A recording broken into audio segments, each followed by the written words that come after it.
Welcome back to the PHP contact form tutorial. In the previous one, we've added a third-party library called phpMailer. What we're going to do now is expand on top of that and add a MySQL database. So the first thing you'll have to do is install XAMPP or WAMP. I'll create a separate video for that, but it's very simple. Go to the website, XAMPP, I'll put it in the description, install it, and then open it up. In this case, we just open up the XAMPP control panel. We'll start Apache and we'll start MySQL, and then you have MySQL running. So what we have to do now is create a MySQL database. So we'll do that by going to localhost and then phpMyAdmin. phpMyAdmin is basically a very easy admin panel for MySQL, so you don't have to do it by hand. Let's create one. Let's create a database. Call this YouTube, and then we need a table, so we'll call this table leads.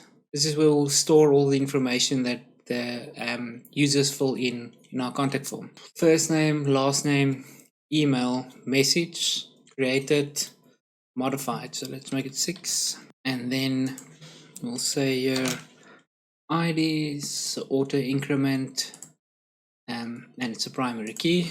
Then we create the first name, last name, email,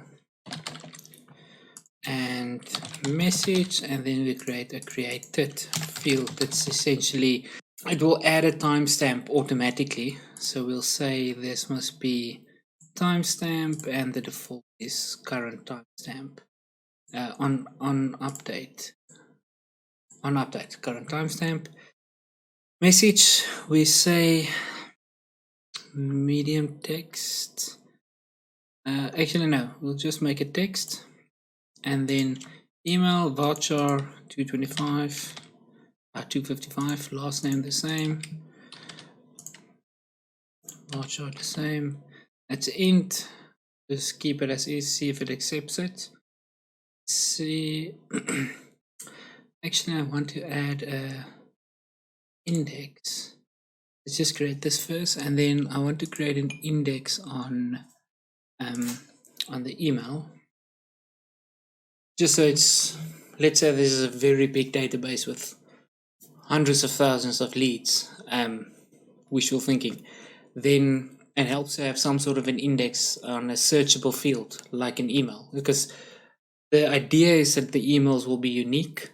They might not, but or at least we're not enforcing it, at least not in this example. But generally the emails will be unique, so an index on email makes sense. Anyway, we have the database. So now all that we do, we create a new folder, a new file, advanced.php, and we'll be copying over the intermediate file over to the advanced one. I just want to change this to advanced contact form. Change that in the header as well. Little consistency. Okay, so now, and here's where that, if you remember our file structure, we have the public HTML where everything that is accessible to the public resides in.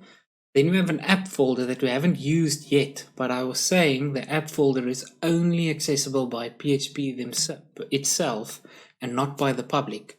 And a very good example of a file that you will put in the app directory is your database connection. So we'll create a folder called db, which is for database, and then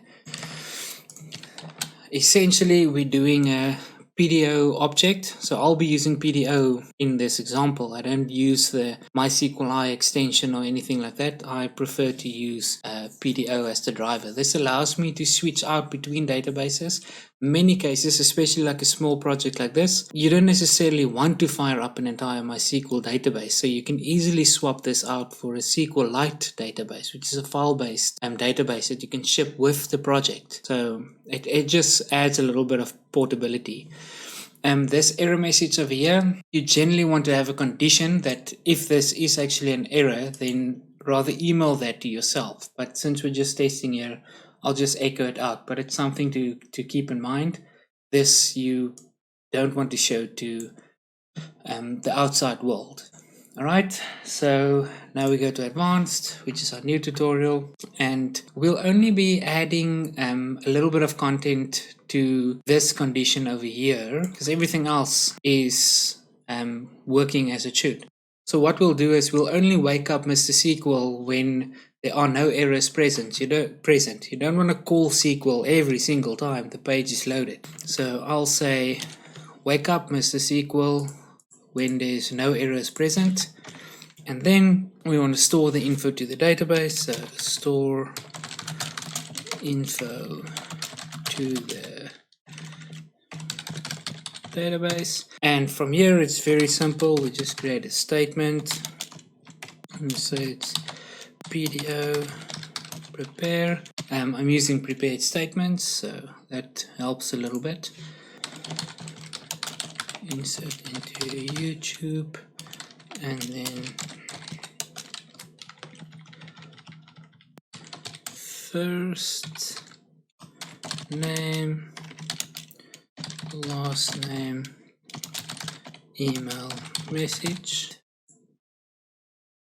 Let's copy this across for the placeholders. Remember, the ID is generated automatically and the created field is created automatically. So we don't have to create ones for that. Then we'll say statement bind. So we basically want to I didn't understand that. Oh, that's Bixby. Crazy. So we basically want to bind the variable. So bind param, and then we want to say first name, the placeholder,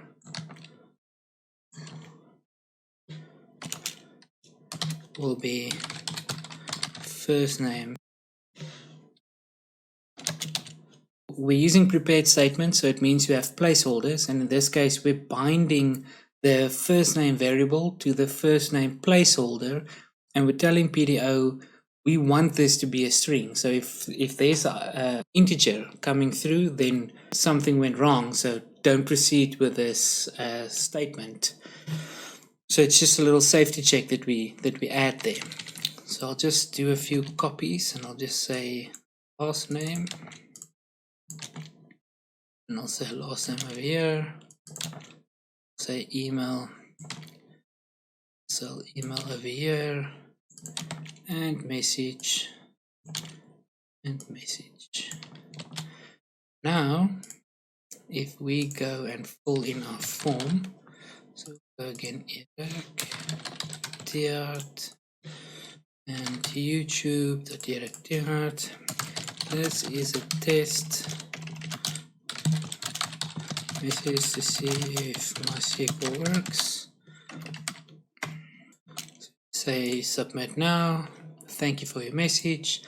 We go to leads. We do not see anything. What went wrong? Let's go and see.